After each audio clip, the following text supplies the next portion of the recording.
Pilipino.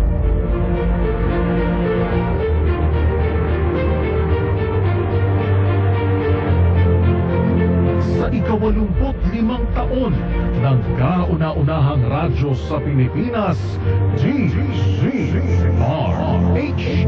Sama-sama tayo.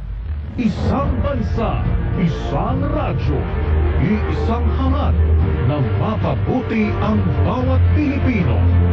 Sa pagdiriwang ng ika-85 taon ng DZRH. Sama-sama tayo. Una sa Pilipinas, una sa Pilipino.